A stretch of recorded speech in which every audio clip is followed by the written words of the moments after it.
Sometime around the 11th or 12th century, around the time when a people called the Normans had established themselves in a tiny island at the edge of the world called England, around the time when Europeans were beginning to wage religious wars against the sophisticated states of West Asia, a magnificent Buddhist text was composed in Burma.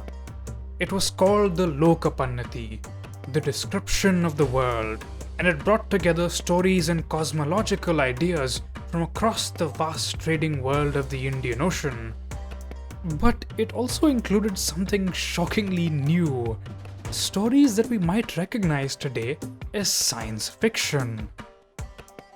In one of the Lokapannati stories, a young man in the ancient North Indian city of Pataliputta hears tales of strange machines called Bhutavahana Yanta, machines that are the vehicles of spirits, built by the master artisans of a country called Roma Vishaya. These marvelous devices could apparently carry out commerce, farm fields, and guard treasures.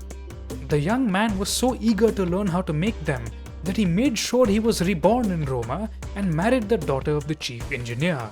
Through a series of dashing adventures involving being chased by squads of flying death robots, exposition from wise old Buddhist nuns, battles with androids, a run-in with an assassin bot, and a whole lot of being virtuous, these designs finally reached the hands of the Buddhist Emperor Ashoka, and thanks to their help, he creates and protects thousands of stupas. That's some pretty cool science fiction for the 11th century, but here's the thing, it's not entirely fiction. By the High Middle Ages, people across the trading world of Eastern Afro-Eurasia did, in fact, have machines that we might call robots. And one big reason why we know this is through the rich tapestry of stories that have come down to us from medieval India. So, what did these medieval robots actually look like? How did they work? What did they mean to the people who saw them and made them, who didn't know what we do about the way the universe operates? And what do legends of medieval robots tell us about figuring out historical events from South Asia's stories? To answer all this, we'll visit the luxurious courts of West Asia, skip back and forth in time to meet some ingenious greco-roman, Iraqi, and Iranian inventors, and hear from one of the most brilliant kings of the entire medieval period. Our connected histories, as you'll see, are even stranger than fiction.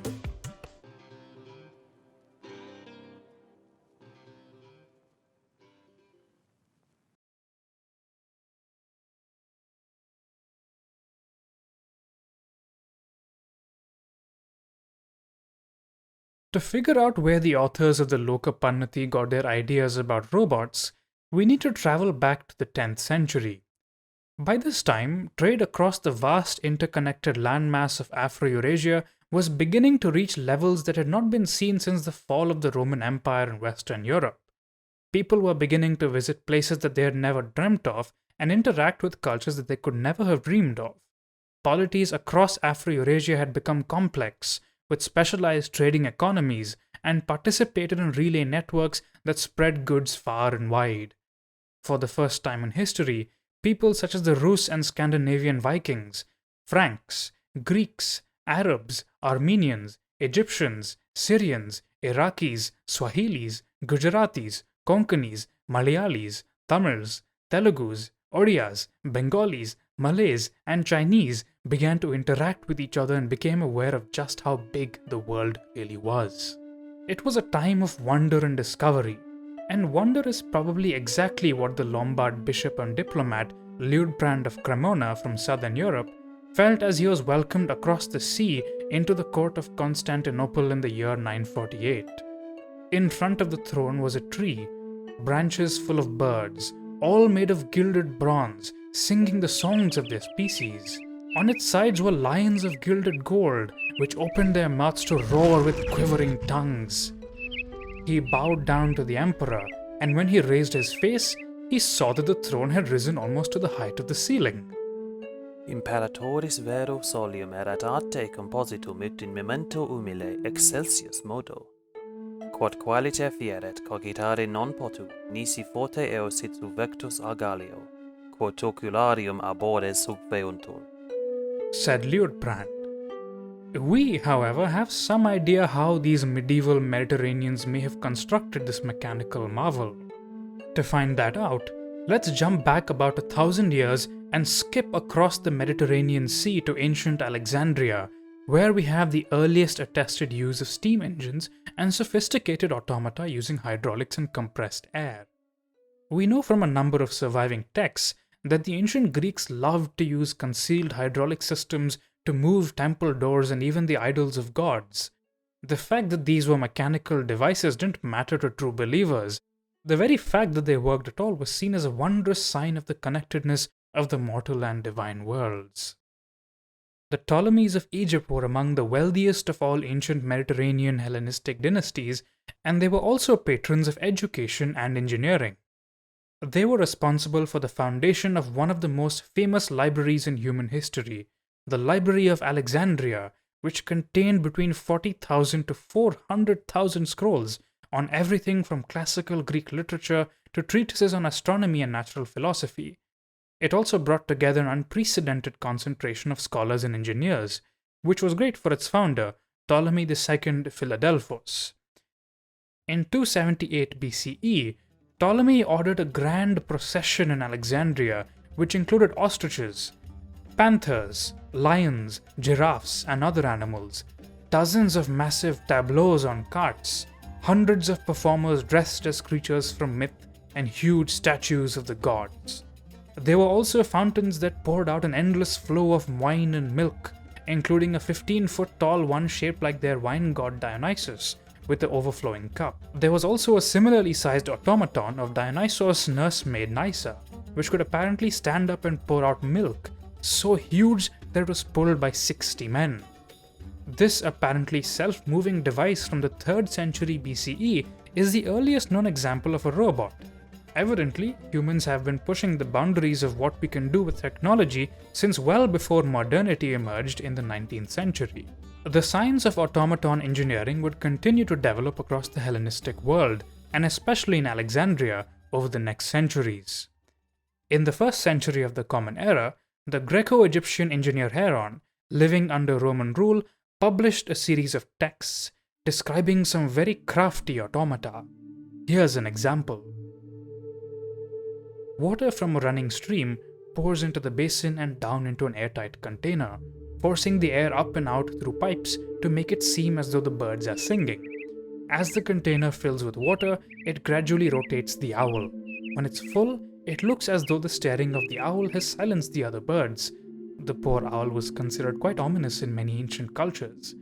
The container then tips over and drains, and the counterweight turns the owl around. Air fills up again, starting the process from scratch. The technological knowledge needed to create this sort of thing was quite impressive. It uses pneumatics, hydraulics, and counterweights. Some automata described by Heron also used sophisticated systems of gears. The Roman period saw an emphasis on the use of these principles for practical engineering, and automata took a bit of a backseat. It would be centuries before the world would see them again.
And so we return again to the medieval world, and to another brilliant court, that of the Abbasid Caliphate, headquartered in the great city of Baghdad in Iraq.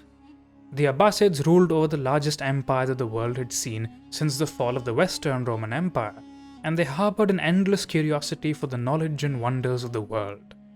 Soon after they came to power in the 8th century, they commissioned translations of texts from the Greco-Roman, Persian, and South Asian worlds, building a great library known as the House of Wisdom. The Abbasid court was extremely diverse and multi-ethnic. It included Arabs, Mesopotamians, Iranians, Syrians, Egyptians, Greeks, and various groups of people from the Indian continent. In fact, their earliest viziers were originally Afghan Buddhists, administrators of the famous monastery of Navavihara in Balkh, before they converted to Islam and joined the Abbasids. The Abbasids had a particular fascination with the mathematical and scientific developments of the Mediterranean and South Asian worlds, and they delighted in learning from, building upon, and applying these discoveries. One example is the sakia, an improvement over the water wheels of the Greco-Roman world. The sakia harvests the power of an ox as well as a small hidden water wheel to quickly raise small quantities of water to higher elevation. These and other innovations, such as mills attached to ships, which could produce 10 tons of flour every 24 hours, allowed the Abbasids to turn Iraq into a land of agrarian plenty. Though it's a war-torn desert now, Iraq in the 10th century, and especially the city of Baghdad, were lush with agriculture enabled by technological innovation. At a time when even the largest European towns barely had a population in the tens of thousands, Baghdad supported a population of 1.5 million people. The Abbasids also had a fascination for fine technology, especially automata. Under the employ of the Caliph al-Mamun were 3 individuals called the Musa brothers, Muhammad, Ahmad, and al-Hassan, who were brilliant scientists, diplomats, and patrons of learning. One of their works, the Book of Ingenious Devices, includes over 100 mechanical marvels using small variations in aerostatic and hydrostatic pressures, as well as unprecedented components such as valves, controllers, and feedback systems, which to this day are important parts of engineering curricula. Given all this, it shouldn't be too surprising that the first mentions of automata and robots after their peak in the Greco-Roman world, with a brief exception from 7th century China, actually come from Baghdad. As part of a diplomatic mission to the court of the Holy Roman Emperor Charlemagne in Western Europe, the Abbasid Caliph Heron al-Rashid sent a sophisticated water clock, which used brass balls and tiny mechanical horsemen to mark time. About a century later, Abbasid engineering had grown far more ambitious. The Caliph al-Mamun's palace featured a tree of silver in the middle of a mercury pond, with 18 branches with multiple twigs, with gilded birds which whistled at times. The pond was surrounded by 15 horsemen chasing each other. This wonder was made around 917 CE, and about 30 years later in 948 CE is when we first hear of a mechanical tree with singing birds in the court of Constantinople. Strangely enough, it seems that the medieval Mediterranean world only became interested in the inventions of their ancestors when their rivals, the Abbasids, began to learn from and even outdid them, using and building upon the mathematical advances made in South Asia over previous centuries. But what does all this have to do with South Asian automata? If the Indian continent was connected to both the Mediterranean world and the Islamic world through the centuries, then why do we not hear about brilliant engineering like this in Indian courts? Well, here's the thing. We do, but in a rather indirect way. Only 10 years after Liutprand of Cremona left us his account of the throne of Constantinople, a learned Jain elder by the name of Somadeva Suri, working at the court of the Vemulavada Chalukya ruler Baddega II, composed a magnificent work called the Yashastilaka Champu. Its protagonist recalls an earlier life, which seems to have been inspired by Somadeva's time in Manyakheta, the capital of the Rashtrakuta dynasty, the warlike overlords of the Deccan. He describes a mechanical fountain house, Oryantadhara Graha, including beds on pavilions surrounded by water, mechanical lotuses, monkeys and snakes that rhythmically poured streams of water from their mouths, and mechanical women that poured sandalwood-scented water from various parts of their bodies when touched, reflecting the medieval South Asian courtly fascination with bodily pleasures. What are we to make of this description? It probably wasn't a coincidence that this description appears in the Indian continent so soon after we hear of similar automata in the Mediterranean and Arab worlds, because Indian courts were just as, if not more, interested in getting their hands on the rare and marvelous luxuries and wonders of the world. These automata also take very South Asian forms. Snakes and lotuses are not the sort of things that Arab engineers might design. We know that South Asian knowledge inspired Abbasid innovations, and we know that the Rashtrakuta dynasty who ruled the Deccan, whose court inspired Somadeva's description, were very highly regarded by the Arabs. It was a mutual respect. The Rashtrakutas appointed an Arab by the name of Muhammad, who used the Sanskrit title Madhumati to govern their great port city of Sanjan in southern Gujarat. Given all we've discovered so far, it seems very likely that a Rashtrakuta or Abbasid embassy to Iraq or the Deccan was responsible for the transmission of knowledge of automaton engineering, and that South Asian engineers developed on this further, thus establishing a line of knowledge from ancient Greece to Egypt to medieval Baghdad, Constantinople, Paris, and Manyakheta. So, how did South Asian engineers actually build their automata? What natural principles were they harnessing to make them? Sadly, we have nothing comparable to the Musa brothers' Book of Ingenious Devices, but we do have some clues. Allow us to introduce you to the most brilliant medieval king you've probably never heard of, Bhoja of Dhara. Bhoja was one of the most fearsome polymaths of the medieval period. He personally composed a number of important works on poetry and aesthetics, such as the Sringara Prakasha, a sign of the extreme sophistication that the science of linguistics had reached in the Indian continent, built an enormous library and a dam so large it changed the hydrology of parts of Malwa, and patronized hundreds of poets who immortalized him in works such as the Sringara Manjari Katha, named for his favorite courtesan. His talent as a writer was so extraordinary that one poet said of him that in the courtyard of his tongue, Saraswati, goddess of learning, danced in ecstasy. And as if all this wasn't enough, the man was responsible for the compilation of an encyclopedic work called the Samarangana Sutradhara, which brings together knowledge from centuries of development in architecture, sculpture, town planning, painting, and even shipbuilding and the design of mechanical devices. In it, Bhoja describes and classifies fountains and artificial animals, and even mechanical people that could dance, sing, and even speak. But he's frustratingly coy about how to make them. काष्ठं तिश्च लोहं च जलजे पार्थिवं भवेत् अन्यदम्भस्तु दन्यस्तु तिर्यगूध्वमधस्तथा बीजं स्वकीयं भवति यन्त्रेषु जलजन्मसु तापाद्यं पूर्वकथितं वह निजं जलजे भवेत् तं घृतश्च दत्तश्च पूरितः प्रतिनोदितः मरुद्विजद्वमायालि यन्त्रेषु जलजन्मसु.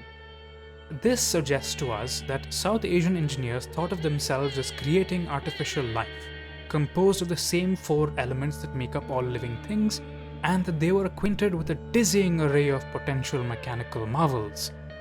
But Bhoja refuses to tell us any more. According to him, revealing the secrets of making machines would not be in the interests of machine makers and would ruin the sense of wonder that people felt when they saw these devices. But that's about all we have from medieval India. In later centuries, Arab polymaths such as al-Jazari would compile detailed discussions of how to build automata, apparently with some Indian inspiration, complete with mathematical proofs of their operation, and they would continue to appear in Iraq and Central Asia for centuries after. War would destroy the Rashtrakuta capital and that of Bhoja. While hydraulic engineering continued to be used in South Asian courtly gardens, a knowledge of and interest in automata gradually faded and were lost. All that would remain of those fascinating centuries of wonder, interaction, and innovation would be faint, indirect recollections of them in story compilations such as the Loka Pannati. Imagine how much other knowledge of South Asia's vast global history, its deep connections and intellectual interactions with the world, lies slumbering, fading away for lack of funds and institutional neglect in our libraries, museums, and monasteries. Far from Orientalist stereotypes about Indians not being interested in global trade, not bothering to learn from the world, and not being interested in technological innovation, the tiny hints that we've seen reveal that they actually relished and thrived in their global connections. Who knows how much more we still have to learn of our continent, encircled by the Himalayas and the 3 oceans. Help Connected Histories bring the amazing global history of South Asia back to life by subscribing to our channel and sharing our documentaries. We have new, critically researched videos out every month. As always, we encourage you to learn more about our intertwined past and the role that South Asia has played in them. Check out the bibliography in the description for more.